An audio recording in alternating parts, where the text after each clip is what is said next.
किया था कि मैनेजमेंट की जिम्मेदारियां क्या है, वो हमने देख ली थी कि मैनेजमेंट की एक जिम्मेदारी इंटरनल कंट्रोल लगाना ताकि फाइनेंशियल स्टेटमेंट्स बना सके as per financial reporting framework. Number 2, financial statements बनाने की जिम्मेदारी भी मैनेजमेंट की है।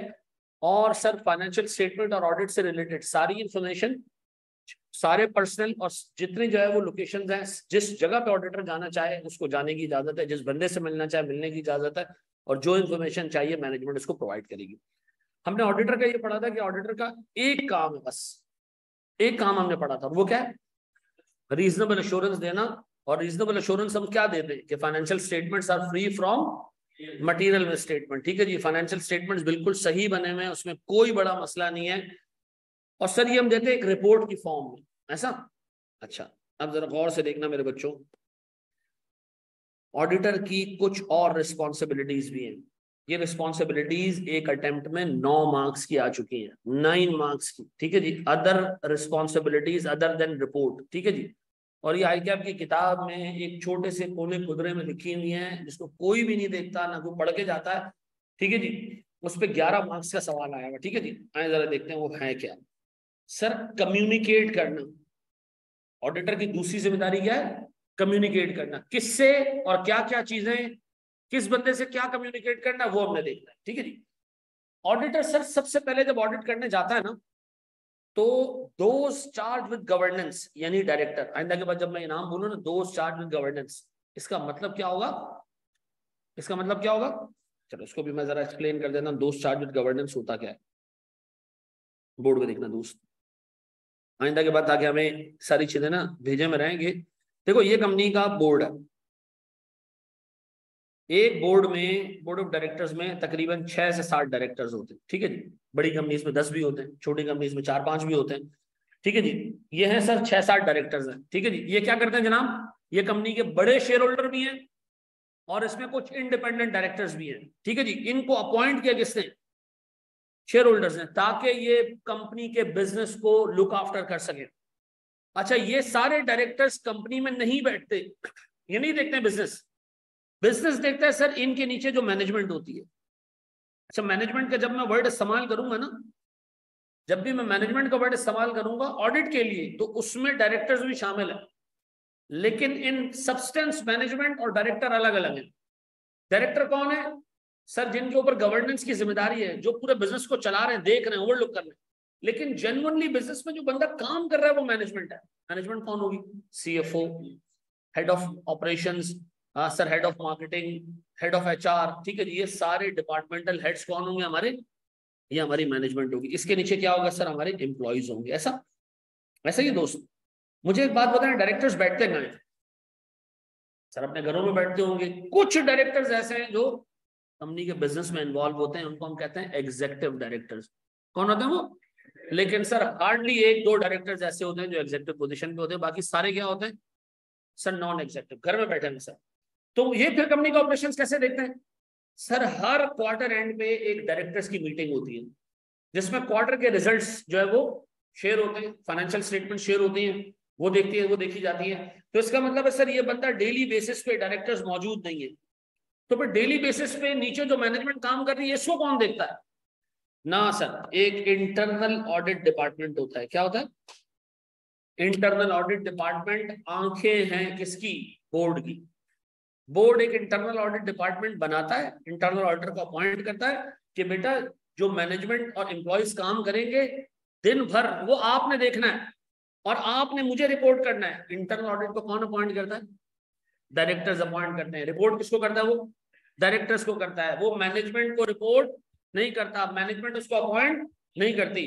तो आइंदा के बाद कोई मुझसे पूछे कि दोस्त चार्ज विद गवर्नेंस ये कौन है, तो मैं कहूंगा दोस्त चार्ज विद गवर्नेंस में सारे डायरेक्टर्स आ जाते हैं और साथ में इंटरनल ऑडिट भी आ जाता है। ऐसा, तो आइंदा के बाद जो वर्ड लिखा हो ना, दोस्त चार्ज विद गवर्नेंस, इसका मतलब क्या है, all directors and sir oversight function through internal audit. ठीक है जी, इंटरनल ऑडिट जो ओवरसाइट का काम कर रहा है ये भी। अब मुझे बताएं सर, हम कौन है, एक्सटर्नल ऑडिटर है या इंटरनल ऑडिटर। सर हम जो ऑडिटिंग पढ़ रहे हैं किसकी पढ़ रहे हैं, एक्सटर्नल की, इंटरनल की नहीं। इंटरनल तो कंपनी के अंदर मौजूद होता है, वो कंपनी का एम्प्लॉई है। किसके लिए बैठा हुआ है सर, वो डायरेक्टर्स की तरफ से चीजों को देखने के लिए बैठा हुआ। ठीक है जी, याद रखिएगा, अभी आगे हमारे पास पूरा स्टैंडर्ड है इंटरनल ऑडिट का, ठीक है जी। आइदा 610 हमारे पास पूरा इंटरनल ऑडिट करता क्या है उसका पूरा स्टैंडर्ड है। लेकिन मैं आपको अभी बता दूं, कैनेडा के पास दो चार्ज गवर्नेंस की जब मैं बात करूंगा, इसका मतलब क्या है, इसमें डायरेक्टर्स भी हैं, इंटरनल ऑडिटर भी है, ठीक है। अब आओ ऊपर, अब आओ मेरे बच्चों, मैं ऑडिटर हूं। मैं जब ऑडिट करने जाता हूं ना, तो मैं ऑडिट शुरू करने से पहले डायरेक्टर्स के साथ बैठ जाता हूँ, दो चार्ज गवर्नेंस के साथ बैठ जाता हूँ, और उनको मैं कुछ चीजें कम्युनिकेट कर रहा हूँ। सबसे पहली चीज जो मैं कम्युनिकेट कर रहा हूँ, मैं कह रहा हूँ बेटा, ए डायरेक्टर्स, ए मैनेजमेंट, फाइनेंशियल स्टेटमेंट्स तुमने बनाने, मैं सिर्फ फाइनेंशियल स्टेटमेंट का क्या करूंगा, ऑडिट करूंगा। मैं फाइनेंशियल स्टेटमेंट्स बनाने नहीं आया हूं, फाइनेंशियल स्टेटमेंट्स बना के तुम दोगे, मैं उसका क्या करूंगा, ऑडिट करूंगा। अब मेरा एक सवाल, बेड डेट्स की कैलकुलेशन कौन करेगा, मैनेजमेंट करेगी सर, डायरेक्टर्स करेंगे, टीम करेगी उनकी, हम क्या करेंगे उसका सिर्फ ऑडिट करेंगे। सर डेफर्ड टैक्स की कैलकुलेशन कौन करेगा, मैनेजमेंट करेगी, हम उसका क्या करेंगे, हम कहेंगे बीइंग ऑडिटर हमारी कोई रिस्पॉन्सिबिलिटी नहीं है फाइनेंशियल स्टेटमेंट्स की किसी भी फिगर की कैलकुलेशन करने में, हम सिर्फ जिम्मेदार है किस चीज के लिए, ऑडिट करने के लिए। हम चेक करेंगे वो फाइनेंशियल स्टेटमेंट सही बने हुए या नहीं बने। दूसरी चीज, ए डायरेक्टर, मैं ऑडिट शुरू करने जा रहा हूं, पहले मैंने अपनी जिम्मेदारी आपको बता दी। दूसरा काम मैं क्या कर रहा हूं, आपको ये बता रहा हूं, plan scope and timing. Scope का मतलब कौन कौन से ऑडिट प्रोसीजर्स करूंगा, टाइमिंग का मतलब कब कब करूंगा। तो सर इसका मतलब है ऑडिट तो बड़ा प्रेडिक्टेबल है। जब आप डायरेक्टर को कह रहे हो कि मैंने ऑडिट में आके क्या क्या स्टेप करने हैं और कब कब करने हैं, तो ऑडिट तो बहुत ही प्रेडिक्टेबल हो जाएगा ना। पता होगा जी डायरेक्टर्स को क्या ये इस तारीख को आएगा, ये काम करेगा, नहीं ऐसा नहीं है। स्कोप का मतलब मैं उसको बताता हूँ कि जी मेरे काम करने का तरीका ये है कि मैं पहले आपके पूरे प्रोसेस को स्टडी करूंगा, ठीक है जी, फिर मैं बैठ के चेक करूंगा कि आपके किस प्रोसेस में गलती होने का चांस ज्यादा है, ठीक है जी, फिर मैं बैठ के पूरी ऑडिट प्लान बनाऊंगा कि मैंने काम क्या क्या करना है।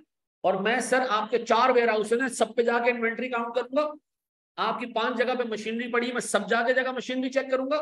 यानी ये सारी चीजें आप उसको कब बता रहे हो, तो शुरू में बता रहे हो, लेकिन इतनी डिटेल में नहीं, एक रीजनेबल हद तक आप चीजें बताते हो, और एक एलिमेंट ऑफ अनप्रेडिक्टेबिलिटी आप अपने प्रोसीजर्स में रखते हो। ये मुझे पता, ऑडिट करने के वक्त बता रहे हैं, ऑडिट करने से पहले बता रहे हैं, ऑडिट करते करते दौरान बता रहे हैं, पहले बता रहे हैं। सर मैं चीजों को चेंज भी कर सकता हूँ, लेकिन मैं शुरू में आके क्या करूंगा, ये चीजें उसको बता दूंगा। क्यों मैनेजमेंट को बताना क्यों जरूरी है। आप मैनेजमेंट के पास सर 31 दिसंबर को पहुंचेगा जी, मुझे आपका स्टॉक काउंट करना है, आपकी 12 ब्रांचेस हैं ऑल ओवर पाकिस्तान। वो कहेगा अभी बता रहा भाई, तू पहले बताता, पहले हम टिकट्स अरेंज कर देते भिजवाने के लिए, वहां लोगों को बोल देते, तू 11th आवर पे आके सर पे खड़ा हो गया। तो सर हम क्या करेंगे, शुरू से उसको स्कोप भी बता देंगे और अरे टाइमिंग भी बता देंगे। अब बताएं उसको क्या क्या बताना है। पहली चीज, फाइनेंशियल स्टेटमेंट्स मैं नहीं बनाता, मेरा काम सिर्फ ऑडिट करना है। दूसरा, जो मैं ऑडिट करूंगा उसमें ये काम होंगे और इस टाइम पे करूंगा, अभी से आपको बता। तीसरी चीज, मैं इंडिपेंडेंट हूं। मैं, ये किसको बता रहा हूं, बोर्ड को बता रहे हो, ठीक है जी, बोर्ड को बता रहे हो, दो साइड गवर्नेंस को बता कि मैं क्या हूं, किससे इंडिपेंडेंट हूं, आपकी मैनेजमेंट से भी इंडिपेंडेंट हूं, शेयर होल्डर से भी इंडिपेंडेंट हूं। ये बताना क्यों जरूरी है सर, क्योंकि अगर आप इंडिपेंडेंट नहीं हो ना, तो आप एक्सटर्नल ऑडिटर नहीं बन सकते। अब इंडिपेंडेंट का मतलब क्या है वो जानते हैं सर। इंडिपेंडेंट होना चाहिए फाइनेंशियली भी।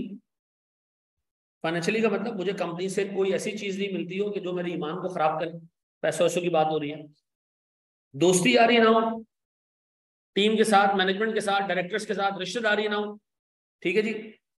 और एम्प्लॉयमेंट का मतलब है मैं कंपनी का एम्प्लॉय होके ऑडिटर नहीं बन सकता। अब सुनना जरा जी मेरे बच्चे, नहीं है मैं बताता हूँ, ये हमने नीचे जाके देखना है, एक छोटा सा टेबल हम डिस्कस करेंगे। मैं छोटी सी एग्जांपल आपको देता हूँ।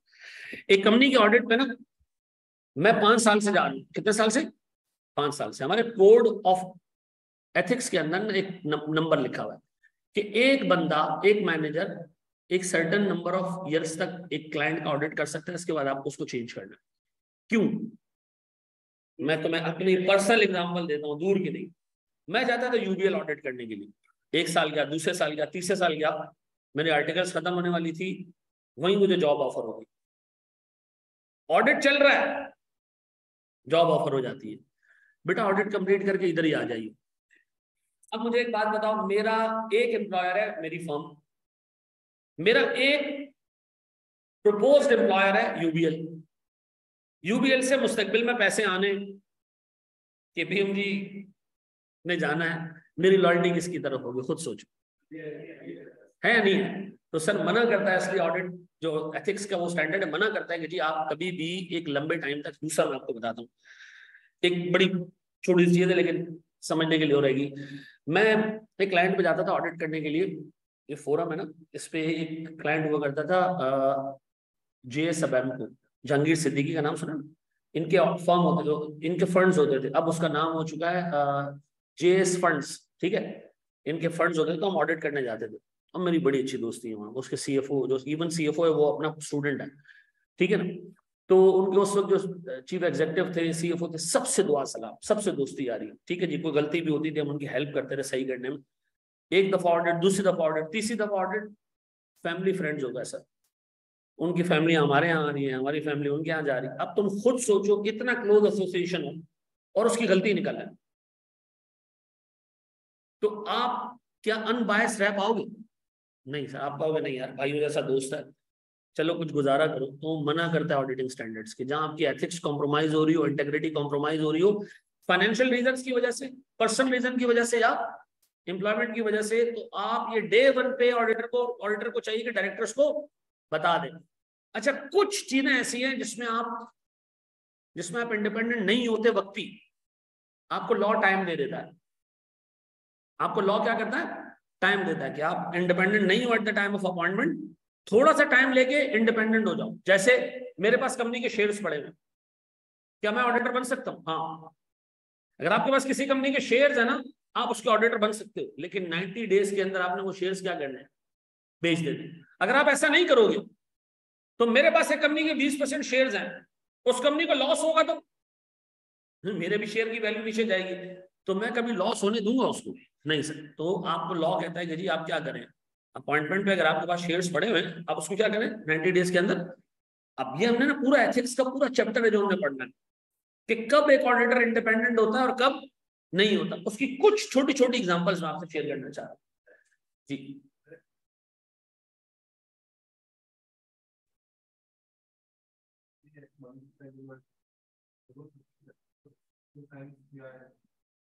अभी आगे हम एक चीज पढ़ेंगे जो कहलाता है एक्सपर्ट। एक स्टैंडर्ड है एक्सपर्ट। एक्सपर्ट का मतलब बाज़ औक़ात आप ऑडिटर को बहुत सारी चीजों की नॉलेज नहीं होती। मिसाल के तौर पर मैं एक ऑडिट करने गया, कंपनी का नाम था एंग्रो वोपैक, नाम आपने शायद सुना हो। एंग्रो वोपैक, एंग्रो की एक ग्रुप कंपनी है जो एक स्टोरेज है, यहाँ पर चीजें स्टोर होती है, ठीक है। इसमें केमिकल स्टोर होते हैं, डिफरेंट फार्मा कंपनीज के विटामिन स्टोर करती है, केमिकल स्टोर करती है। एंग्रो वोपैक का काम ये स्टोरेज के पैसे लेती है। अब उसके पास एक केमिकल पड़ा था, अब हमने कहा ये काउंट करना है, स्टॉक काउंट पे गए, तो केमिकल एक ड्रम में था, बड़ा सारा था वो ड्रम। हमने कहा इसको कैसे क्वांटिफाई करें, मुझे तो नहीं पता कि इसको कैसे मेजर करते हैं। उसने कहा आपका काम सिर्फ एक ही है, आप ऊपर जाए, रस्सी से एक पत्थर बांधे, फेंक दे इसके अंदर। मैंने कहा फिर? उसने कहा रस्सी को आप निकालेंगे ना तो आपको पता चल जाएगा कि रस्सी कहाँ तक केमिकल से गीली हुई है, तो वो रस्सी को आप नाप लेंगे। फिर एक रस्सी लेके हम करेंगे ये कि जो टैंक है ना उसका डायमीटर नाप लेंगे। फिर ये दोनों चीजें ना आप एक इंजीनियर को देंगे, वो आपको कैलकुलेट करके देगा कि इसमें कितना केमिकल है। मैंने कहा अच्छा, तो ये काम भी इंजीनियर से करा लो। उसने कहा नहीं, ये आपने करना है, इंजीनियर को आप देंगे इनपुट्स, वो खुद डाल के आपको बताएगा कि इसमें कितना हो। वाकई ऐसे ही हुआ, हमने जाके पत्थर बांध कर फेंका, टंग आवाज आई, हमने कहा पहुंच गया नीचे। ठीक है जी, उठाया, हमने चेक किया जी इतनी लेंथ पे आ गया जी। फिर उसके बाद हमने रस्सी नापी सीधी करके, ठीक है जी। उनका बस कोई वो इस तरह का इलेक्ट्रॉनिक मीटर था जो बिल्कुल सब बता रहे तरह के सीधी है, डायमीटर नापा। ये दो चीजें हमने इंजीनियर को दी। हमें पता था कि इससे कि किस तरह पता चलता है कि ऑयल कितना, कद्दू नहीं। हम ऑडिटर है, हमारा काम क्या है? ऑडिट करना। हम एक्सपर्ट थोड़ी इस चीज के। तो बच्चा पूछ रहे थे कि कभी ऑडिटर को एक्सपर्ट की जरूरत पड़ती है? बिल्कुल पड़ती है। तो हम एक्सपर्ट को अपने साथ लेके जाएंगे ऑडिट करने के लिए, ठीक है जी। अभी हम बात करें किसकी, क्या हम इंडिपेंडेंट है या नहीं? Sir auditor is the share holder of the company, independent है? नहीं है सर, इंडिपेंडेंट नहीं है। शेयर होल्डर अगर है किसी कंपनी के, we are not independent. Nature of dependence क्या है सर? आप फाइनेंशियल। क्यों फाइनेंशियल? कंपनी का प्रॉफिट बढ़ेगा, कंपनी के शेयर की वैल्यू ऊपर जाएगी, मेरी वर्थ ऊपर जाएगी, ऐसा। अच्छा जी, auditor has obtained a loan from audit client. तुम्हें एक कंपनी ने लोन दिया हुआ है, तुम उसके ऑडिटर अपॉइंट हो गए हो,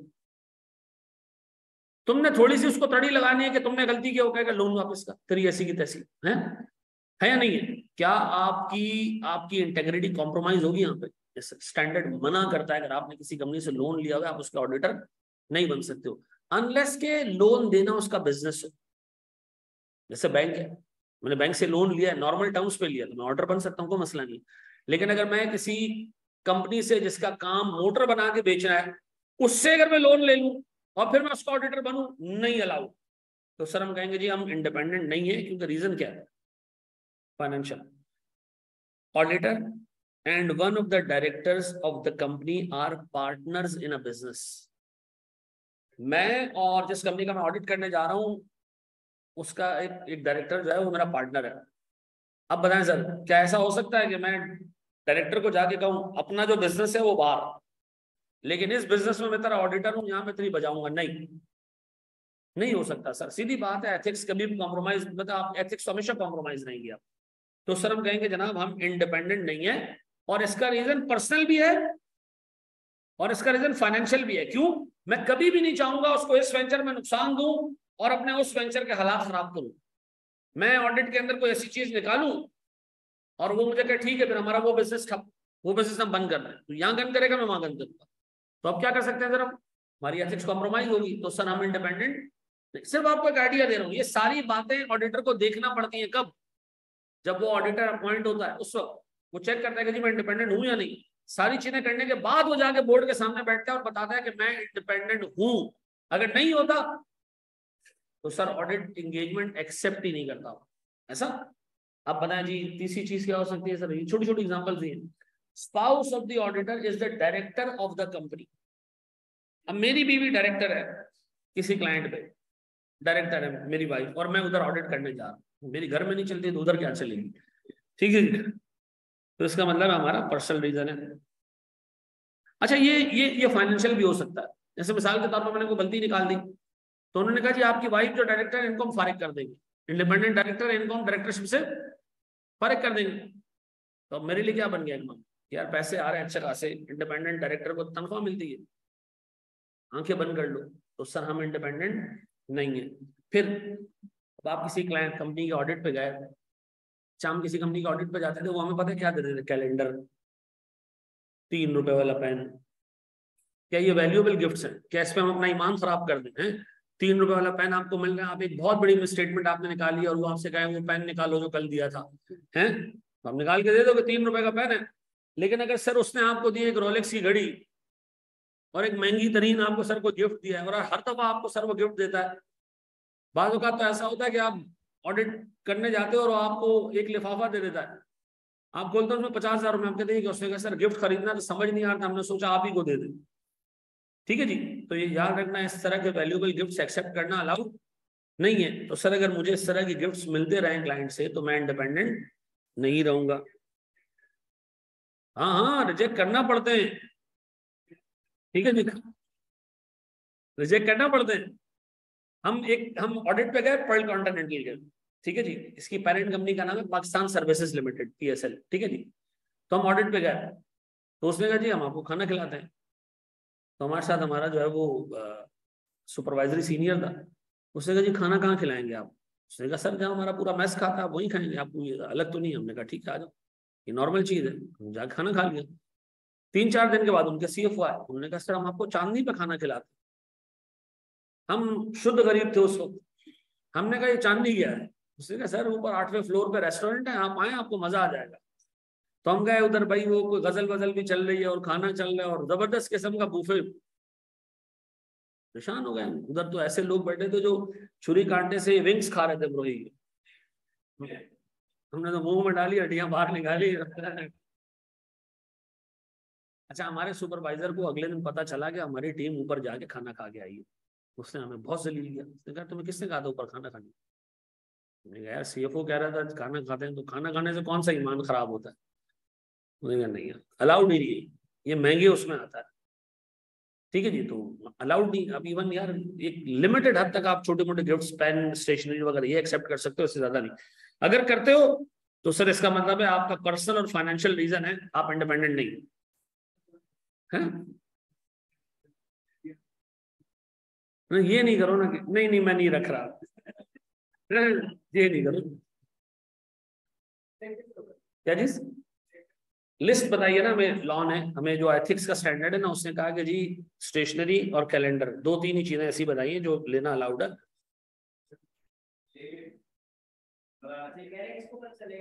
जैसे बहुत सारी चीजें जो किसी को भी पता नहीं चलता, बंद कमरों में हो जाती हैं। अल्लाह देख तो रहा है, अल्लाह तो देख रहा है, लेकिन एथिकल हमें ये बताया गया कि ऐसे काम नहीं करो। ठीक है, हाँ। ऐसा हो नहीं सकता ना, ऐसा हो नहीं सकता कि आप देखो।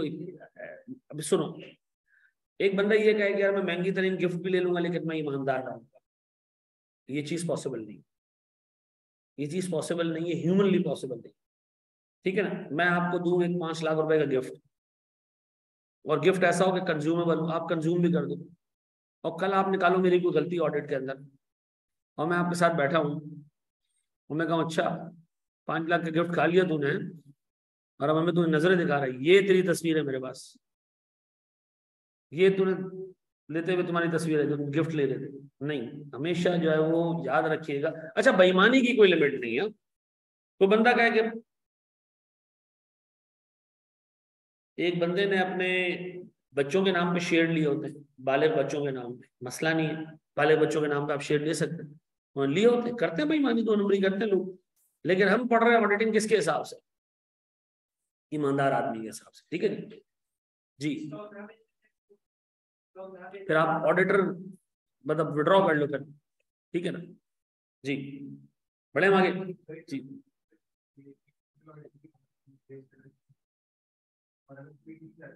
टीम जाती है तो टीम में एक बंदा होता है टीम का लीडर, ये सारी उसके लिए। छोटा जूनियर देखो, एक चीज और सुनो, आप जब पढ़ते हो ना कि ऑडिटर में क्या चीजें होनी चाहिए क्या नहीं होनी चाहिए, तो दो दो जगह से आपको इन्फॉर्मेशन मिलती है, एक लॉ से और एक कोड ऑफ एथिक्स से।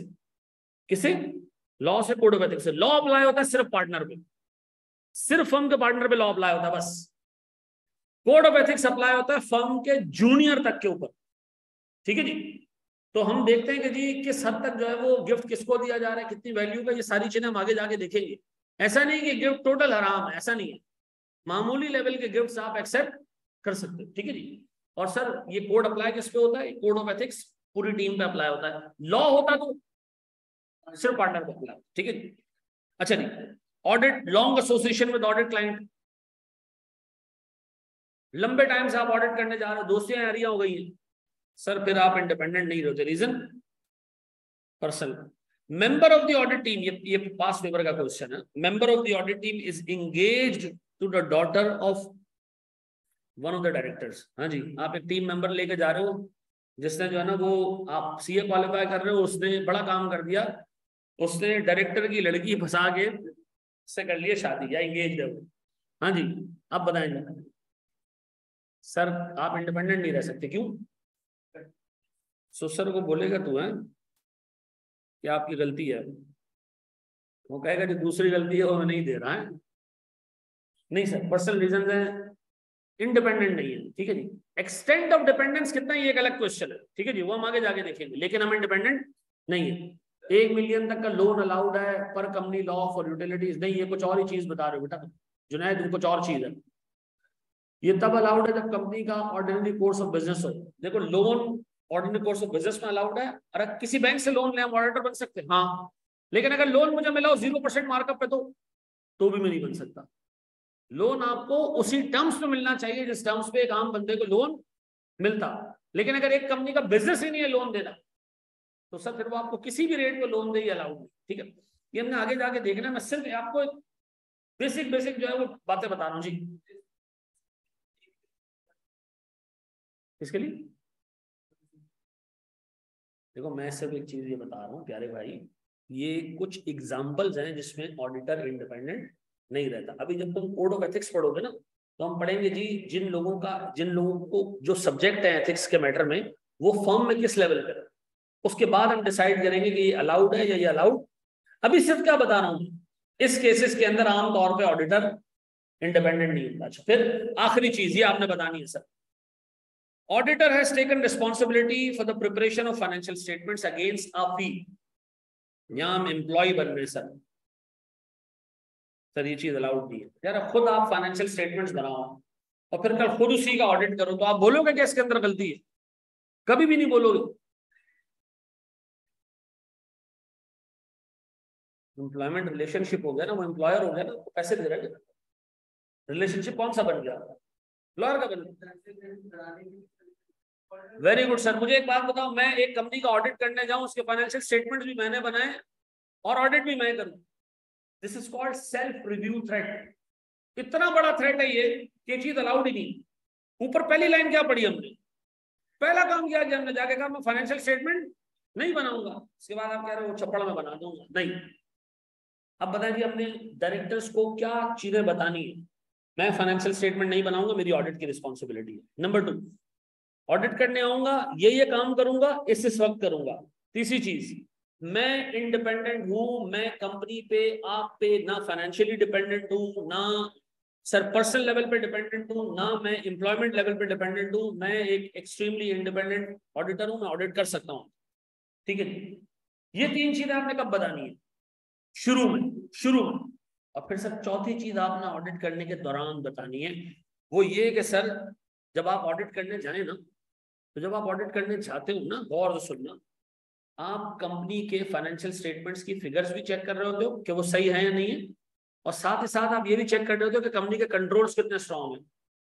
एआरटीटी का एक बंदा ऑडिट करने आया और उसने देखा जी एआरटीटी का एक ही बंदा कैश में फी कलेक्ट करता है, वही रसीद बनाता है, वही रसीद फाड़ के देता है, वही एंट्री डालता है सिस्टम में। कितना बड़ा लूप होल है। होना क्या चाहिए, इधर 2-3 लोग, एक बंदा फी कलेक्ट करे, पर्ची बनाए, दूसरा बंदा पर्ची के थ्रू जो है वो पोस्टिंग करे सिस्टम में, और तीसरा बंदा सिस्टम में पोस्ट की भी चीज को कैश के फिजिकल बैलेंस से रिकंसाइल करे। तो 3 लोग होंगे तो गलती नहीं होगी।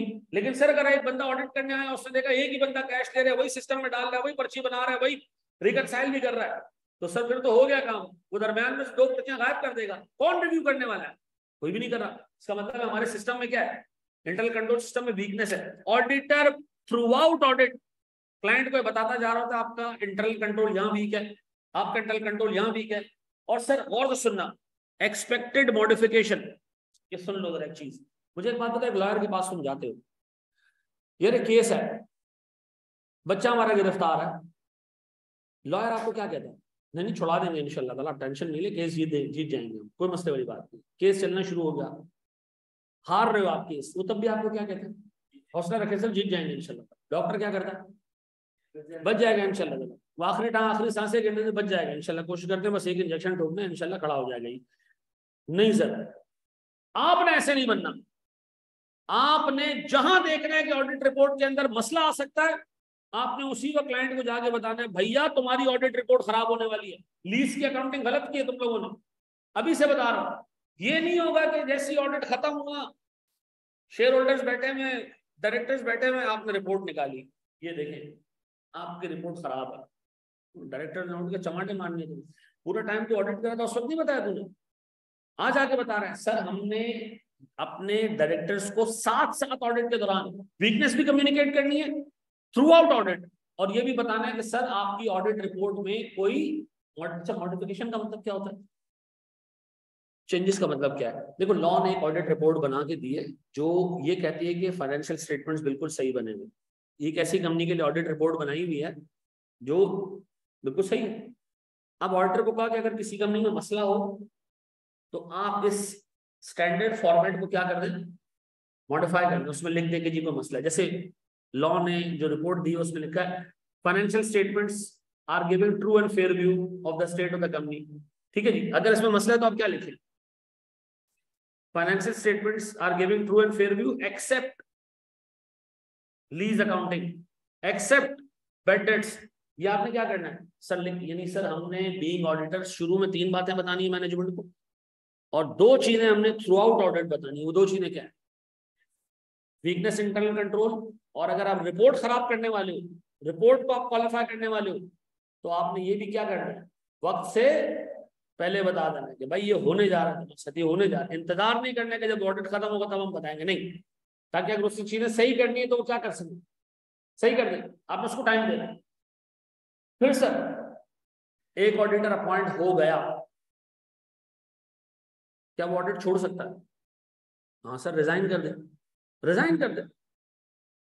ऑडिटर मर भी सकता है, ऐसा ऑडिटर को निकाला भी जा सकता है। निकालने का मतलब क्या है? एक ऑडिटर काम कर रहा है, डायरेक्टर डाउट, भाई निकल, नहीं करवाना ऑडिट तुमसे, इसको कहते हैं रिमूवल ऑफ ऑडिटर। क्या कहते हैं? ये मैं बताऊंगा अभी आगे, हमने लॉ पढ़ना है, ऑडिट से रिलेटेड लॉ में पढ़ना है कि एक एक एक ऑडिटर को निकालने के लिए कौन सी रेजोल्यूशन चाहिए होती है। ठीक है, बता देता हूँ, स्पेशल रेजोल्यूशन चाहिए होती है आपको, 75% वोटिंग पावर चाहिए होती है आपको ऑडिटर को रिमूव करने के लिए। अगर किसी कंपनी ने ऑडिटर को रिमूव कर दिया, निकाल दिया, ऑडिटर ने जाके एक स्टेटमेंट ऑफ फैक्ट जमा कराना है किसके पास? ICAP के पास। क्यों? एक ऑडिटर ने कोई बड़ी मिसस्टेटमेंट पकड़ी, डायरेक्टर से निकाल दिया उसको, तो क्या करेगा? दूसरा ऑडिटर को अपॉइंट करेगा। दूसरा ऑडिटर भी तो ICAP का मेंबर ही है ना, और ICAP गवर्न करता है, चलाता है सब इस पूरे प्रोफेशन को। तो अगर एक ऑडिटर को रिमूव किया गया है तो सर फिर ICAP दूसरे ऑडिटर को ऑडिट करने की इजाजत देता है, उसकी इजाजत के बगैर ऑडिटर नहीं जा सकता। तो अगर एक जगह पे ऑडिटर रिमूव हुआ है और आपको कहा गया है कि आप आके ऑडिट करें, तो आप ऐसे नहीं जा सकते ऑडिट करने के लिए, आपको क्या करना पड़ेगा? ICAP से इजाजत लेनी पड़ेगी। अब मुझे एक बात बताएं सर, ICAP को पता कैसे चलेगा कि एक बंदा रिमूव हुआ है? सर जो बंदा रिमूव हो रहा है वो ICAP को क्या करेगा? कम्युनिकेट करेगा। तो बताएं, हमने सर दो पार्टीज को कम्युनिकेशन की, डायरेक्टर्स को 4 चीजें कम्युनिकेट की, 3 शुरू में, एक यानी 2 चीजें बीच में। सर एक चीज हमने कम्युनिकेट करनी किसको? ICAP को। ये लाजमी है, आप पे ऑप्शन नहीं है कि अगर आप डिस्क्वालीफाई को निकाला जाता है, रिमूव किया जाता है, तो आप क्या करोगे? अच्छा अब एक चीज और सुनो, व्हाट इफ आप डिस्क्वालीफाई हो जाते हो? डिस्क्वालीफाई समझते हो? आपने शेयर्स खरीदे थे, आप ऑर्डर बन गए, 90 दिन में आपको क्या करना था? आपने नहीं बेचे, अब आप क्या हो जाओगे? डिस्क्वालीफाई हो जाओगे। डिस्क्वालीफाई होने पे आपने इन्फॉर्म नहीं करना है, ये इन्फॉर्मेशन इन्फॉर्म किस पे करना है सर? रिमूव करने के ऊपर। यानी आपको डायरेक्टर उठा के कहें कि नहीं कराना ऑडिट, तुमसे निकलो यहाँ से, तो जब आपको रिमूव किया जाएगा ना, तब आपने ICAP को कम्युनिकेट करना है। डिस्क्वालिफिकेशन पे आप ICAP को कम्युनिकेट नहीं करोगे, ये दिमाग में रखना। ठीक है जी, हम कम्युनिकेशन किस पे कर रहे हैं? रिमूवल पे कर रहे हैं। ठीक है जी। सर अगर नेक्स्ट ऑडिटर से मिस्टेक हो तो उसका रिस्पॉन्सिबल ICAP होगा? नहीं, क्यों ICAP होगा भाई? जब एक बंदा अपॉइंट होता है ना, ये चीज याद रखना, एक नया ऑडिटर अपॉइंट होता है, वो पुराने ऑडिटर को लेटर लिखता है पहले कि बताएं क्या कोई ऐसी चीज है इस क्लाइंट में जो मुझे ऑडिट नहीं करना चाहिए, इसका ये मुझे बताएं। This is called professional clearance letter. और जब तक उस प्रोफेशनल क्लियरेंस लेटर का जवाब नहीं आ जाता, ऑडिटर दूसरा ऑडिटर एक्सेप्ट नहीं कर सकता, नया ऑडिटर एक्सेप्ट नहीं कर सकता एंगेजमेंट। उसको प्रोफेशनल क्लियरेंस लेटर का क्या करना पड़ता है? इंतजार करना पड़ता है। तो सर अगर ऐसा नहीं हो सकता है कि कंपनी ने छुपा के रखा हुआ है और आपसे कहे आ जाओ, पुराना ऑडिटर तो है ही नहीं, कोई हमारी जिंदगी के रिलेशनशिप वाले मामला तो नहीं कि पीछे आपको पास पता ही नहीं किसी का, नहीं, आप जाओगे तो पुराने ऑर्डर को आप क्या करोगे? लेटर लिखोगे पूरा। ठीक है जी। नहीं, डिस्क्वालीफाई ICAP नहीं करता, SCCP करता है। तो लेटर आ जाता है, चल मेरा भाई ये 390 दिन से आपने ऊपर शेयर होल्ड किया, यू आर डिस्क्वालीफाइड नाउ। ठीक है जी। सर अगर सर तो निकालेंगे, जब निकालेंगे क्यों? जब उसको पता होगा कि दूसरा ऑडिटर आकर सबसे पहले स्टेटमेंट, देखो यार एक चीज होती है, बाज़ औक़ात आप ऑडिटर से ऑडिट करवाना ही नहीं चाहते, वो नाक तक आ जाता है आपके, आप कहते हो यार मैं सही हूँ अपनी जगह पे, ये बहुत ज्यादा चलान डाल रहा है, निकाल दो उसको।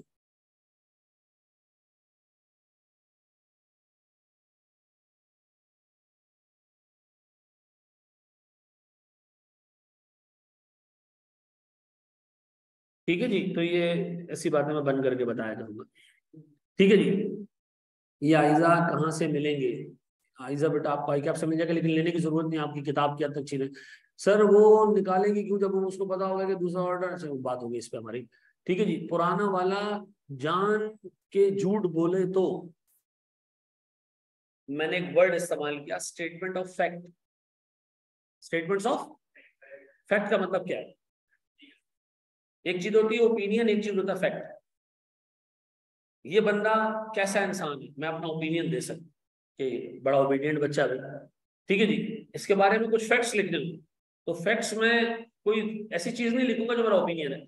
मैं कहूंगा जी क्लास में वक्त पे आता है, इसके इतने इतने पेपर पास है। Facts can be verified, opinions verify नहीं होते। जब आपको निकाला जाएगा ना, आप उसमें फैक्ट लिखोगे कि डायरेक्टर्स ने मुझे फला दिन पे कहा कि आपको निकाला जा रहा है, स्पेशल रेजोल्यूशन पास हुई थी, डायरेक्टर्स का व्यू ये था कि मैंने ये गलती की है। बस आपने अपना ओपिनियन उसमें नहीं देना। लेट आई कैप डिसाइड कि सही था या गलत था, ठीक है जी। अच्छा जी, अब मुझे एक बात बताएं, कितनों को कम्युनिकेशन हुई? 2 लोगों को, आई कैप को और दोस्त चार्जर गवर्नेंस को। तीसरी चीज सर, आप एक ऑडिट पे गए सर, आपको नजर आया कि जी जो सीएफओ है एक नंबर का बेगैरत आदमी है, उल्टे सीधे काम करता है। मैंने फोन उठा के रेंजर्स को फोन कर दूं कि यहाँ का सीएफओ भाई सही सही बंदा नहीं है, ठीक है जी, नहीं सर। फिर रिश्वत देते हुए मैं क्लाइंट में किसी को देख लूं, फोन कर दूं रेंजर्स को, पुलिस वालों को कि भाई ये तो रिश्वत चल रही है नहीं सर। कुछ चीजें लॉ में लिखी है कि अगर ऑडिटर ये काम होते हुए देखे कंपनी में, तो लॉ एनफोर्समेंट एजेंसी इसको बता दे वो क्या काम है, वो लॉ में लिखे में। ये नहीं कि आप पे छोड़ दिया, आपने उठाया फोन, आपने पुलिस वालों को फोन लगाया, भाई एससीपी को फोन लगा दिया, आपने कहा जी इन मुसलमान और नॉन मुस्लिम में सिर्फ एक चीज का फर्क है, वो नमाज का फर्क है। यहाँ का सीओ को नमाज नहीं पढ़ता और यहाँ की कोई टीम नमाज नहीं पढ़ती, ये सारे काफर हो चुके हैं, इनको जेलों में डालें। नहीं सर नहीं, जो चीज लॉ में लिखी है वही आपने बतानी है, जो चीज लॉ में नहीं है। अब मुझे बताएं लॉ में क्या लिखा होता है? Money laundering. एक जगह मनी लॉन्ड्रिंग हो रही है, आपने देख लिया, आपने कहा साफ साफ मनी लॉन्ड्रिंग हो रही है।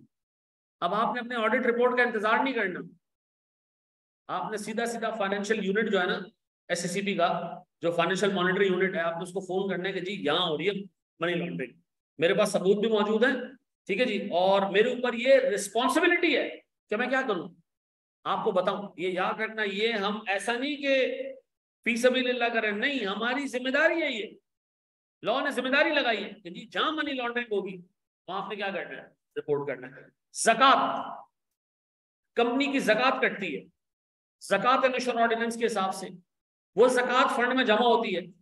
उस जकात रूल्स के अंदर लिखा है कि अगर कंपनी जकात प्रॉपर्ली नहीं काट रही है और जमा नहीं करवा रही है तो ऑडिटर को रिपोर्ट करना ही है। तो ऑडिटर क्या करेगा, रिपोर्ट करेगा कि भाई ये नहीं कट रहा है। अब मुझे एक बात बताओ, ऑडिटर ने क्या अपनी तरफ से किसी मैटर में जो है वो लॉ एनफोर्समेंट एजेंसीज को इन्वॉल्व करना? नहीं। किस पे करना है सर? जो चीज लिखी हुई है लॉ में डिफाइंड है कि भाई अगर ये चीज देखो तो आगे बताओ। अब बताएं सर ऑर्डर ने कितनी चीजें कम्युनिकेट करनी है, कितने लोगों को? 3 लोगों को सर। पहले डायरेक्टर्स को कम्युनिकेट करनी है, मैं फाइनेंशियल स्टेटमेंट्स नहीं बनाऊंगा, सिर्फ ऑडिट करूंगा, मेरे काम का स्कोप और टाइमिंग क्या क्या होगी, मैं इंडिपेंडेंट हूं फाइनेंशियली भी, पर्सनली भी और एम्प्लॉयबिलिटी के लिहाज से भी। फिर सर ड्यूरिंग द ऑडिट जो वीकनेस कंट्रोल इंटरनल कंट्रोल में मिले और जो एक्सपेक्टेड मॉडिफिकेशन ऑडिट रिपोर्ट के अंदर, ये आपने कम्युनिकेट करनी है, ठीक है जी। सर फिर आईकैप को क्या कम्युनिकेट करना है? जब रिमूव होंगे, डिस्क्वालीफाई नहीं, रिजाइन नहीं, ठीक है जी, रिमूव होंगे तो हम क्या करेंगे, कम्युनिकेट करेंगे आईकैप को कि जी मुझे इस रीजन की वजह से निकाला गया, स्टेटमेंट ऑफ फैक्ट देंगे बस, ठीक है जी, ये लाजमी देना है।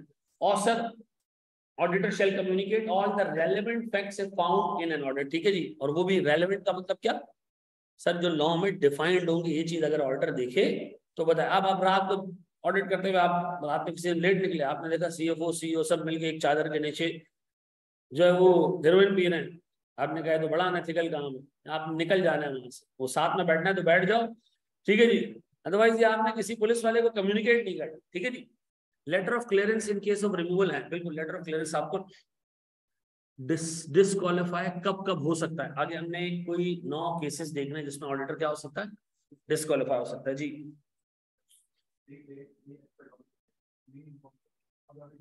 जिम्मेदार है ना, बिल्कुल। एक मनी लॉन्ड्रिंग का केस था, तो जब मनी लॉन्ड्रिंग के केस निकलते हैं, जो एससीसीपी है और नैब है, वो अगला हाथ किस पे डालते हैं?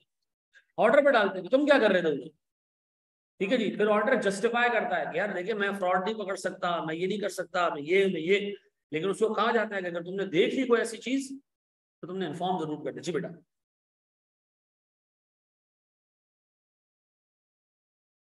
देखो अनएथिकल एक्टिविटी हो कुछ भी हो, अगर मुझे लॉ कहेगा ना कि ये चीज आपने रिपोर्ट करनी है तो सिर्फ वही चीज मैं रिपोर्ट करूंगा, बाकी कोई चीज रिपोर्ट नहीं करूंगा। देखो मसला ये कि जो एथिक्स है ना बड़ी सब्जेक्टिव चीज है। आपने देखा जो कंपनी का सीएफओ है वो किसी लड़की को छेड़ रहा है, आपने रिपोर्ट कर दिया, बाद में पता चला उसकी वाइफ, ठीक है ना, चुप के शादी की है उन्होंने, नहीं। तो पर्सनल लेवल की चीजें कभी भी इस तरह रिपोर्ट नहीं होती। ये मेनली पॉइंट डाला इसलिए गया है कि मनी लॉन्ड्रिंग एक बहुत बड़ा इशू है, ठीक है। और auditor in a very good position कि वो इस तरह की चीजों को क्या कर सके, ऑब्जर्व कर सके। तो हमने कहा भाई हम एससीसीपी तो पता नहीं इंस्पेक्शन के लिए किसी एक क्लाइंट को सेलेक्ट करती है 100 में से, लेकिन ऑडिट तो सबने कराना है। तो हम कहते हैं ऑडिटर अगर तुम्हें कोई माली मामलात में ये चीज नजर आए ना कि मनी लॉन्ड्रिंग हुई है, वो कम्युनिकेट कर, ठीक है जी। अच्छा व्हाट इफ के ऑर्गेनाइजेशन लेवल का फ्रॉड, वो कम्युनिकेट करने की जरूरत नहीं है। ऑर्गेनाइजेशन लेवल का फ्रॉड ये है, जैसे मिसाल के तौर पर एक दफा हम गुल अहमद के ऑडिट पे गए तो पता चले कि गुल अहमद का बहुत सारा कपड़ा चोरी हो जाता है। तो कैसे चोरी होता है भाई, कौन लेके जाता है? वो एम्प्लॉय क्या करता था, कमीज उतार के अपने आप से कपड़ा लपेट के बकल मार के कमीज पहन के निकल गया, ठीक है जी। ये उनके पास कोई कंट्रोल ही नहीं था इसको रोकने का, कोई डिटेक्शन लगाए कि कपड़ा कपड़ा तो खुद पहन के आ रहा है, तो वो बेचारे फंसे रहे सारे टाइम तक। लेकिन क्या ये चीज हमें कम्युनिकेट करने की जरूरत है? नहीं। लेकिन हाँ ऑर्गेनाइजेशन लेवल का फ्रॉड होगा, मैं देखूंगा उसका मेरे ऑडिट रिपोर्ट पे क्या इम्पैक्ट है। मैं लॉ एनफोर्समेंट एजेंसीज को नहीं बताऊँ, ठीक है जी। ऑडिटर फ्रॉड देखता है तो अगर ऑडिटर खुद ही फ्रॉड करे तो, हाँ वेरी गुड, एक और बच्चे ने जबरदस्त एग्जांपल दी, टेररिस्ट फाइनेंसिंग, ठीक है जी। आपने किसी क्लाइंट पे आप गए, आपने देखा जी हरकतुल मुजाहिदीन को पैसे जा रहे हैं। अब आपने कहा यार हरकतुल मुजाहिदीन को पैसे जा रहे हैं, ये कोई खतरनाक वाला मामला है भाई, आपने उठा के कम्युनिकेट कर दिया। तो ये क्या जी, तो मैं ये नहीं कह रहा कि हरकतुल मुजाहिदीन वाले टेररिस्ट हैं या नहीं है, मैं ओपिनियन नहीं दे रहा, तो कल कोई हरकतुल वाला पहुंच जाएगा, हाँ भाई क्या बोल रहा था, क्या बोल रहा, मैं ओपिनियन नहीं दे रहा, लेकिन मैं एक जनरल बात बता रहा हूँ, ठीक है जी। कि अगर इस तरह की कोई एक्टिविटी हो तो ये भी आपको कम्युनिकेट करनी है, इसके लिए ऑडिटर को पता होना चाहिए। क्या चीज? देखो यार मैं फिर एक चीज रिपीट कर रहा हूँ मेरे प्यारे भाई, एक जिम्मेदारी है ऑडिटर की, उसको रिपोर्ट करना है, उसको थ्रेट हो कुछ भी हो, हम पढ़ रहे हैं कानून कि होना क्या चाहिए, वो करे या ना करे उसकी अपनी मर्जी है। एक दफा हम स्टॉक मार्केट के एक असाइनमेंट पे गए, असाइनमेंट, एक गलती पकड़ ली हमने, वो गलती जो है वो 1600 दफा रिपीट हुई थी, इनफैक्ट 16,000 दफा रिपीट हुई थी। शेयर एक बंदे के पास नहीं है, वो पहले शेयर बेचता है फिर खरीदता है, this called short selling. Short selling की एक ट्रांजेक्शन पे 25,000 रुपए की पेनल्टी है, तो 16,000 रुपए कितनी पेनल्टी हो जाएगी आप सोच लो, ठीक है जी। वो हमने रिपोर्ट कर दी, रिपोर्ट कर दी हमने एससीपी को, वो ब्रोकरेज हाउस का मालिक मेरे घर आ गया, मैं फुल मासूम बन गया। मैंने कहा हमारा तो पार्टनर देखता है, हम तो 15,000 का मुलाजिम है इधर, ठीक है ना, हम तो 15,000 के मुलाजिम है भाई, पार्टनर देखता है, कहता है इसके घर का एड्रेस है, मैंने कहा हाँ बिल्कुल है, ठीक है ना, दे दिया, पूछ के दिया, पार्टनर से पूछ के दिया, सर आपका एड्रेस चाहिए, उसने पूछा ही नहीं कि क्यों, हमने लेके दे दिया, हमने कहा जाए अल्लाह करे। अब बताएं सर हमने ये ऑर्डर की रिस्पॉन्सिबिलिटीज देख ली, याद रहेंगी ये। अब सुनना जरा मेरे बच्चों, मुझे एक बात बताओ, ऑर्डर की एक मेन रिस्पॉन्सिबिलिटी वो क्या है जी? अब एग्जाम में एक सवाल आता है जी, ऑडिटर की रिस्पॉन्सिबिलिटी क्या है, उसमें फिर नीचे वाले पॉइंट नहीं लिखने, ऑडिटर की रिस्पॉन्सिबिलिटीज क्या है, फिर आप नीचे वाले पॉइंट लिखने, वो की रिस्पॉन्सिबिलिटी में नहीं आता, ठीक है जी। की रिस्पॉन्सिबिलिटी एक ही, वो क्या है सर? रीजनेबल एश्योरेंस देना, डन। बड़े स्टेप आगे हम दोस्त, नहीं ऑफ क्यों यार, 4:30 तक क्लास है, आपने 4:15 बोला ना, 4:15 छोड़ दूंगा, ठीक है। अच्छा मेरे प्यारे बच्चों सुनो, हमने मैनेजमेंट की जिम्मेदारियां कवर कर ली। सर इन केस अगर ऑडिटर रिपोर्ट करे और आफ्टरवर्ड्स उसके साथ पर्सनल हो जाए क्लाइंट, तो क्या किया जा सकता है? अब ये मसले हैं, ये प्रॉब्लम्स हैं, ठीक है ना। हमारे यहाँ पे जो गवाही देने वाला बंदा होता है ना, उसकी कोई प्रोटेक्शन नहीं है, ये प्रॉब्लम है। लेकिन ऑडिटर को फिर भी ये काम करना है, ठीक है जी। वो करे ना करे एक अलग बात है, आपस की बात है, कोई भी कम्युनिकेट नहीं करता। मैं आज तक किसी ऑडिटर को नहीं देखा कि उसने SCCB को ये कहा कि यहाँ मनी लॉन्ड्रिंग हो रही है, क्योंकि हमने देखा ही नहीं, हमने देखा ही नहीं देखा ही नहीं ना। हमारे ऑडिट प्रोसीजर मनी लॉन्ड्रिंग को पकड़ने के लिए थोड़ी, अब आपको नजर भी आ रहा है, आप ऐसे कर लेते नहीं देखा है? इस पे बाद में बात करेंगे। देखो यार, हर एक के ईमान का तकाजा, इसको हम बाद में डिस्कस करते हैं, लेकिन हर एक के ईमान का तकाजा है। हजरत हुसैन रज़ियल्लाहु ताला अन्हु जाके यजीद के सामने खड़े हो गए। यजीद जितना पावरफुल था उस वक्त, अगर हजरत हुसैन हमारी तरह के एक आम इंसान होते तो उनके जहन में पहली चीज क्या आती, इससे कौन टक्कर लेगा? ऐसा है नहीं। तो ईमान की बात है। कुछ लोग लड़ जाते हैं, लड़ के मर भी जाते हैं, शहीद भी हो जाते हैं, लेकिन फिर वो जिंदा रहते हैं क़यामत तक। लेकिन कुछ ऐसे होते हैं कि वो हमारी तरह डरपोक इंसान होते हैं।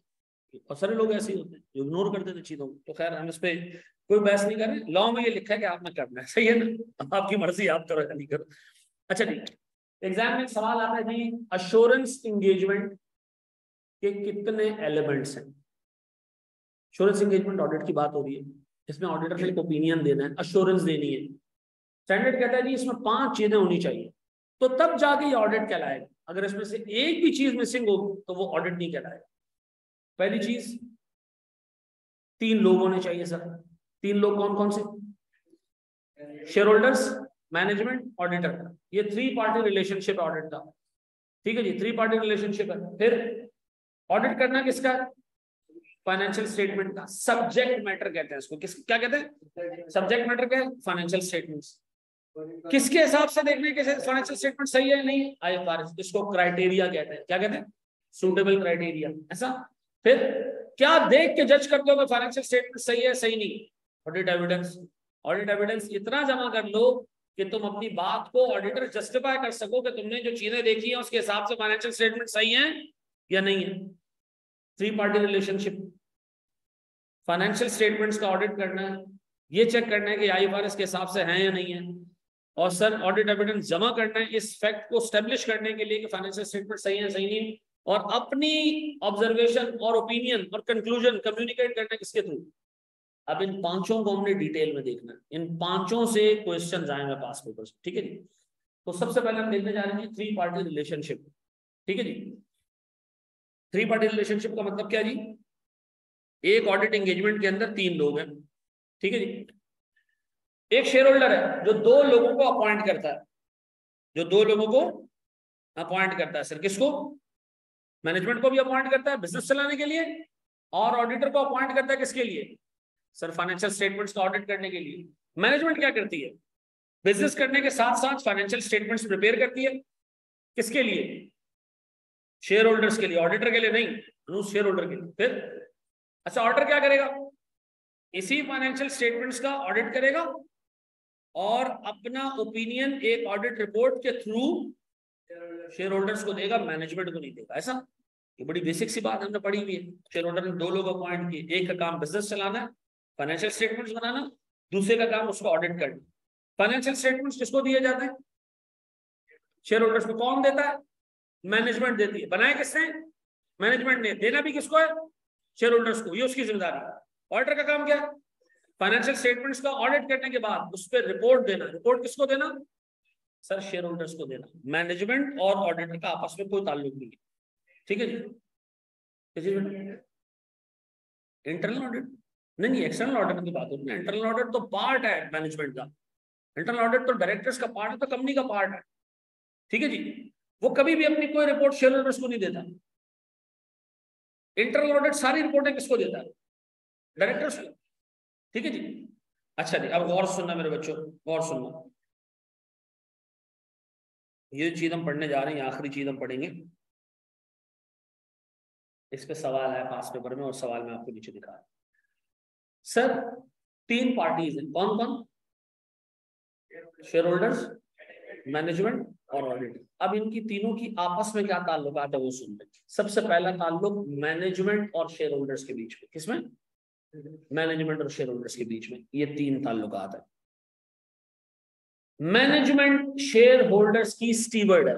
स्टीवर्ड का मतलब क्या होता है? जो भेड़ बकरी चलाता है ना, रेवड़ चला रहा होता है, स्टीवर्ड का मतलब वो होता है, यानी ये कंपनी मैनेज करके देता है। मैनेजमेंट और शेयर होल्डर के रिलेशनशिप की बात हो रही है, इसमें ऑडिटर नहीं है। शेयर होल्डर्स जो है वो अपने सारे एसेट्स दे देते हैं किसको, मैनेजमेंट, तू संभाल। तो सर मैनेजमेंट क्या करता है, उसको संभालता है, उसी तरह जिस तरह भेड़ बकरियां दे दी जाती हैं और एक बंदे को कीजिए चरवाए को कीजिए इसको चराए जाके, तो मैनेज करता है जी शेयर होल्डर्स के assets in for their benefit, ऐसा। तो बताएं सर मैनेजमेंट और शेयर होल्डर के बीच में रिलेशनशिप स्टीवर्ड का है। Management is the steward of share holder, ऐसा। मैनेजमेंट जो है वो सारे कंपनी के एसेट्स मैनेज करती है, किसके लिए, शेयर होल्डर्स के लिए।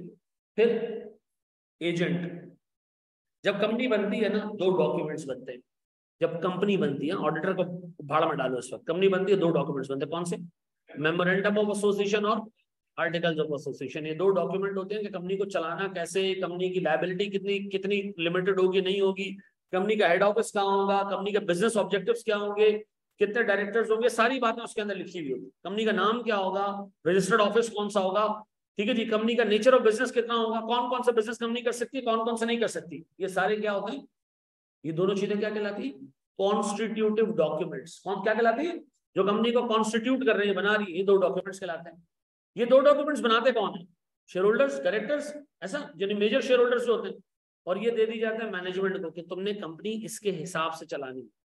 अब मैनेजमेंट क्या बन जाती है, एजेंट बन जाती है, किसकी, तो शेयर होल्डर प्रिंसिपल है, मैनेजमेंट क्या है, एजेंट है। मैनेजमेंट उसकी हर बात मानेगी, जो बात कैसे कम्युनिकेट करेगी शेयर होल्डर्स, कॉन्स्टिट्यूटिव डॉक्यूमेंट्स के थ्रू। शेयर होल्डर्स ने अपनी सारी इंस्ट्रक्शंस लिख दी है, कहां पर, मेमोरेंडम ऑफ एसोसिएशन और आर्टिकल ऑफ एसोसिएशन में। मैनेजमेंट उसको पढ़ पढ़ के फॉलो करती है। तो मैनेजमेंट टेक्निकली क्या बन गई है, एजेंट बन गई है, जो किसके रूल्स को फॉलो कर रही है, किसके उसूलों को फॉलो कर रही है, किसकी कमांडमेंट्स को फॉलो कर रही है, शेयर होल्डर्स की, ऐसा। मैनेजमेंट स्टीवर्ड है, क्यों, सारे एसेट्स मैनेज करती है। मैनेजमेंट एजेंट है, सर जो शेयर होल्डर्स ने मेमोरेंडम और आर्टिकल्स में लिख दिया है सर वो उसको फॉलो करती है, ऐसा। तो sir operate the company as per the guidelines provided by the shareholders through constitutive documents. और तीसरा अकाउंटेबल है, हर साल के एंड में मैनेजमेंट ने शेयर होल्डर्स को फाइनेंशियल स्टेटमेंट दिखाने, बताने कि जी आपने जो एसेट्स मुझे दिए थे, जो मुझे ऊपर स्टीवर्ड बनाया था और जो मुझे एजेंट बनाया था, तो ये भाई मैं आपके सामने रिजल्ट्स रख रहा हूं, ये मैंने कमाया और ये मैंने लॉस किया, ऐसा। तो सर हम क्या करते हैं, report to shareholders for the performance of a particular period. Performance कैसे बताएंगे, फाइनेंशियल स्टेटमेंट्स के थ्रू हमने कितना प्रॉफिट बनाया। अब बताएं जी, सबसे पहला काम क्या करेगी शेयर होल्डर, स्टीवर्ड बनाएगी किसको, मैनेजमेंट को, फिर उसको गाइडलाइंस देगी, एजेंट बना देगी, और फिर उसको हर साल के लिए क्या करेगी, अकाउंटेबल रखेगी, ऐसा है। अब सुनो, ये पास पेपर का क्वेश्चन है, discuss the concept of stewardship and accountability in context of a limited company. ठीक है जी, ये 4 मार्क्स का क्वेश्चन है, ठीक है जी, कितने मार्क्स का क्वेश्चन है। अब बताओ मुझे ये वर्डिंग्स याद रहेंगी जो ऊपर है, ऊपर ऊपर जो वर्डिंग है इसमें स्टीवर्ड में मेन और इंपॉर्टेंट वर्ड क्या है, मैनेजेस दी एसेट्स, मैनेजेस और एसेट्स तो मैं याद रखना चाहिए। एजेंट में गाइडलाइंस है, ऑपरेट करना है बिजनेस को, गाइडलाइंस जो कहां लिखी हुई, मेमोरेंडम ऑफ एसोसिएशन और article of association, constitutive documents, ये मोटे मोटे वर्ड्स याद करने। अकाउंटेबल, शेयर होल्डर्स को अकाउंटेबल है, रिपोर्ट करना है अपने परफॉर्मेंस ऑफ द कंपनी के लिए, पक्का जी। ये किसके दरमियान रिलेशनशिप थे तीनों, मैनेजमेंट और, अब हम बात करते हैं ऑडिटर और मैनेजमेंट के बीच में रिलेशनशिप क्या होना चाहिए। ऑडिटर और मैनेजमेंट रिश्तेदार होने चाहिए, हैं, डिपेंडेंट होने चाहिए। सर ऑडिटर और management, auditor should be independent of management financially, personally और गवर्नमेंट के हिसाब से। अभी पढ़ा 3 पार्टीज के बीच में हमने पहला रिलेशनशिप देखा, मैनेजमेंट और शेयर होल्डर्स के बीच में, वो कोई इंडिपेंडेंट नहीं है। मैनेजमेंट तो इफेक्टिवली शेयर होल्डर का होता है, स्टीवर्ड भी है, एजेंट भी है और अकाउंटेबल भी है। और ऑडिटर और मैनेजमेंट शुद्ध इंडिपेंडेंट, तू अलग मैं अलग, कोई ताल्लुक नहीं, ना फाइनेंशियल ना पर्सनल ना एम्प्लॉयबिलिटी के लिहाज से। ऑडिटर और शेयर होल्डर इंडिपेंडेंट, एजेंट का आएगा भाई, एजेंट वेजेंट कुछ नहीं, इंडिपेंडेंट। सर ऐसा हो सकता है कि शेयर होल्डर के मामा का लड़का जो है वो आके ऑडिट करे, शेयर होल्डर का बेटा आके ऑडिट करे, नहीं सर, क्यों यार, देखो तो होना चाहिए ना, मैनेजमेंट की जाके सही से खाद उतारेगा वो, शेयर होल्डर के इंटरेस्ट में काम करेगा, नहीं sir. Auditor should be independent of management, sorry independent of share holders. क्यों? बाज औकात गौर से सुनना, एक कंपनी के बड़े शेयर होल्डर्स होते हैं, बड़े शेयर होल्डर्स का मतलब मेजर शेयर होल्डर्स, बड़े शेयर होल्डर डायरेक्टर बन जाते हैं, ठीक है जी। बड़े शेयर होल्डर्स अपॉइंट करते हैं किसको? ऑडिटर को। जब वो ऑर्डर को अपॉइंट करते हैं तो क्या वो ये कर सकते हैं कि अपने फेवर में सारे काम करवाएं? हाँ सर, करवा सकते हैं। अगर ऑडिटर को जो है वो ऑडिटर इंडिपेंडेंट नहीं है, बड़े शेयर होल्डर्स के साथ मिला हुआ है, तो नुकसान होता है छोटे शेयर होल्डर्स को, उनका राइट अलग होता है। मतलब एक छोटी सी एग्जांपल देता हूँ। एक कंपनी है, उसका नाम है, ठीक है जी, नाम मैंने आपको बता दिया, ठीक है जी। उस कंपनी में 80% शेयर होल्डिंग घर वालों के पास है। 80% शेयर होल्डर्स किसके पास है? घर वालों के पास है। 20% शेयर होल्डिंग जो है ना वो अवाम में बटी हुई थी, उसमें से 12-13% हमारी कंपनी ने खरीदी। ये कंपनी 12-13% शेयर हमारे पास थे, हम छोटे शेयर होल्डर्स। बड़े शेयर होल्डर कौन थे? घर वाले। ये कंपनी डिविडेंड ही नहीं देती थी, ये कंपनी डिविडेंड देती नहीं थी। हमने ऑर्डर को बोला भाई कोई लॉ देखो, लॉ में तो लिखा हुआ है। ऑर्डर ने कहा लॉ में कुछ नहीं लिखा हुआ, लॉ में कुछ भी नहीं लिखा हुआ। अच्छा, हमें लगा कि यार इस कंपनी के अंदर 2 नंबरियां भी होती होंगी, रिपोर्ट ही नहीं होता, रिपोर्ट ही नहीं होता। और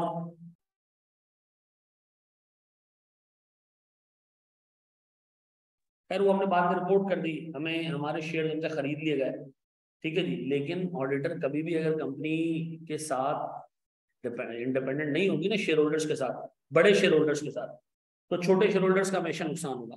चलो एक प्राइवेट कंपनी की बात करो, प्राइवेट कंपनी में तो ज्यादा शेयर होल्डर नहीं है ना। अगर वो एक ऑडिटर ऐसा अपॉइंट करे जो उनका दोस्त यार हो, तो टैक्स तो कभी भी नहीं देंगे। ऐसा होता है ना, प्राइवेट कंपनी छोटे ऑडिटर से ऑडिट करवाती है, क्यों? रेवेन्यू कम दिखाएंगे, प्रॉफिट कम दिखाएंगे, और हैं, हम भी तो ऑडिट करवाते हैं। कौन आके ऑडिट करता है? हमारे को थ्रू हमारा को स्टूडेंट है, हमारे को स्टूडेंट आके ऑडिट करता है भाई। तो क्या करता होगा वो? हम उसको देते हैं ये हमारी बुक्स हैं, वो कहते हैं सर मैं आपकी गलती निकाल सकता हूं क्या? इन्ना लिल्लाहि व इन्ना इलैहि राजिऊन।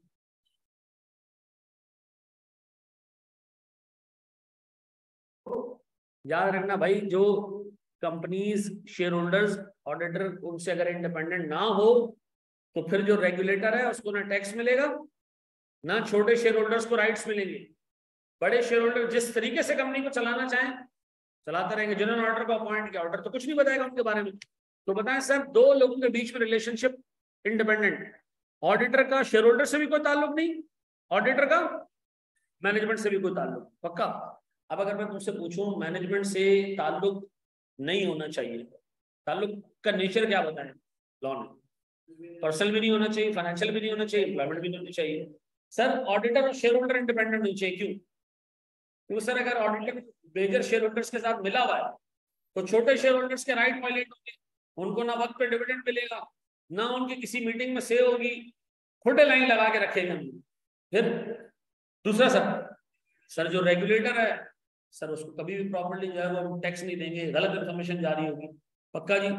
अब आपकी जिम्मेदारी, आपकी अगली एक क्लास और मैं लूंगा, इसके बाद आपका क्विज होगा, ठीक है जी। और वो रिटर्न क्विज होगा, वो आपका चेक होगा, और वो लाजमी वो क्विज देना। उसका रीजन ये है कि अच्छा उसके मार्क्स किसी दूसरे को नहीं बताए जाएंगे, आपके नंबर आपको ही बताए जाएंगे व्हाट्सएप पे, ठीक है जी। आपको बता दिया जाएगा, कॉपी चेक करके आपको मिल जाएगी। मैं ये चाह रहा हूँ कि तुम्हारी ड्राफ्टिंग ऐसा ऐसा इंप्रूव होती है, ठीक है जी।